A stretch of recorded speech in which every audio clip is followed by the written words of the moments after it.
YouTube demonetizes anybody who's to the right of trigglypuff. And in recent news, they shut out Sargon of Akkad off of his own YouTube channel. Luckily, he had backup channels. But what does all this mean to the cryptocurrency market? Well, do you like YouTube? Do you think they have a lot of people over there? Let me ask you something. In a free society, what happens if somebody tells you that they're not going to serve you? Like if you went to Starbucks, for example, right? You went to Starbucks every day, and then all of a sudden, Starbucks decides that they don't want to serve men anymore, right? Well, half of their customers are just going to be, taken right off the table. So where are those people going to go? They still want coffee. They still want good coffee. Hell, they probably still want to spend an overpriced amount on a cup of coffee. Where are they going to go? Well, if they can't go to Starbucks, then Pete's is going to experience a certain surge in business. And let's see, Tully's is going to experience a surge in new money, right? If all of a sudden Starbucks says, well, I don't want to serve you anymore, then whatever portion of those people that represents, those people are just going to go somewhere else, right? Because we all have options.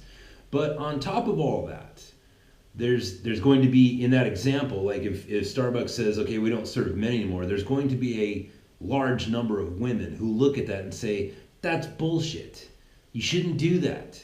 And then those women are also going to go to wherever it is that they need to go get their coffee, right? In a free society, in a free, open, capitalistic market. God, I love capitalism. It fixes all of this douchebaggery.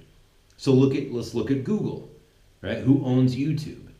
Well, they're censoring all these people, and they've been caught changing the actual meanings of words. Words like fascism, which is ironic because what they're doing is fascism. They changed that definition to come up with a definition of their own. Like that's some sort of, subjective word where we can just make up a meaning for it, right? Well, Google has been abusing their power now that Google owns YouTube.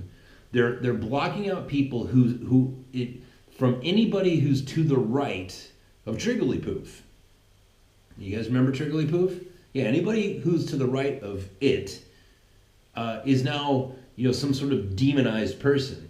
And by demonized I mean demonetized, right? They demonetized all these people that just have an opinion that isn't an opinion that George Clooney would have, right? They're more conservative thinkers. They're more people who look at the insanity of this nation's youth and are thinking like, no, we need to fix this. We need to stop this. And we need to go back to the truth. Let's just go back to that. So what does this mean to you as a cryptocurrency speculator or investor, if that's what you want to call yourself? You're a speculator. What does this mean to you? Well, just figure out where it is that people are going to go to get their coffee, right? Where are these YouTubers going to go with all of their hundreds of thousands and millions of fans? Where are they going to go? And if you can get over there before they get there, there's good money to be made, right? Services like Vimeo, services like Steemit or DTube, which is, as far as I know, is the same thing, right? Other platforms where there's live streaming platforms. These options are at the very heart of a free market. It introduces competition, and competition humbles people. It brings people back to the table, and that drunkenness of power that Google is feeling right now, this is going to sober them up, to make them realize like, hey, this 0.01% of the population who screams about, there's 57 different genders and everybody's a racist and everybody's a Nazi. They represent this tiny, tiny fraction of the actual market. Also, that little tiny fraction of a market, those people don't actually work. They don't have an income, which means they don't buy things. So there's really no point in advertising to those people because they are freeloaders, right? Eventually, Google's going to wake up and realize like the people who have money, people who buy things and care about the world around them, those are the people who need to be advertised to. And that's where the revenue will come in from, right? And how can we humble the world's largest corporation? or second largest. I think McDonald's is still in number one. How do we do that? How do we humble these people? Well, we let them know on our way out as we go to these other venues to listen to the voices that we want to listen to and read the literature that we want to read and watch the shows that we want to watch. We go to these other platforms and we let Google know. We let YouTube know. Hey, I'm leaving you because you were so intent on appeasing just this one little weak, like the weakest link in our chain. You wanted to appease that link, which there's no money in, and now I'm leaving you because you're distorting the truth. You're silencing people's voices, and people need to be able to speak, even if their ideas are crazy. Like a flat earther. Listen, there are people out there who are advocating that the world is flat. And you know what? No matter how crazy that is, because it's even crazier than it sounds, but as crazy as that is, those people need to be allowed to speak. Doesn't mean you need to listen to them. It just means that they need to be allowed to speak. And when people intervene and hinder people's God-given right to speak what's on their mind, that's demonic.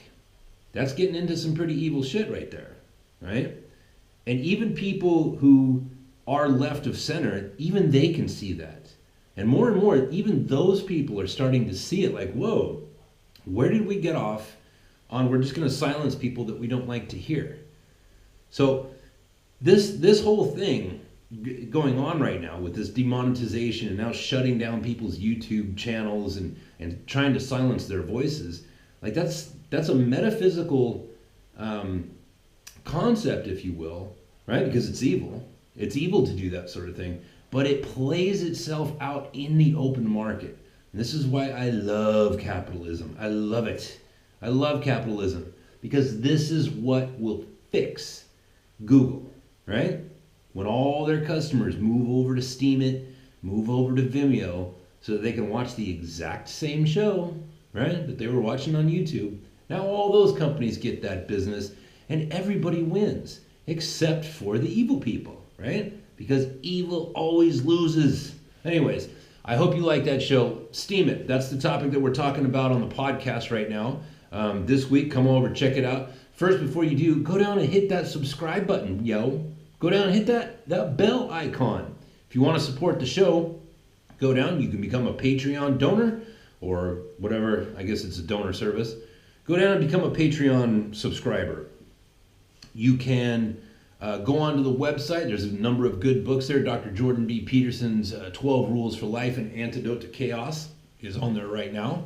And to be a part of the show, you can come on to our Telegram page, which is, you can go onto my Twitter, and from there you can see the Telegram link. Come in and jump in on the conversation, as this week we are breaking down Steemit, and we are reaching out to the people there at Steemit so that we can get them on the show so that they can come in and explain to us what it is that they're doing over there, why the blockchain is necessary for their platform, and maybe a little bit how we can all make a little bit of money on this. So stay tuned, hit subscribe on the podcast, come into the Telegram page.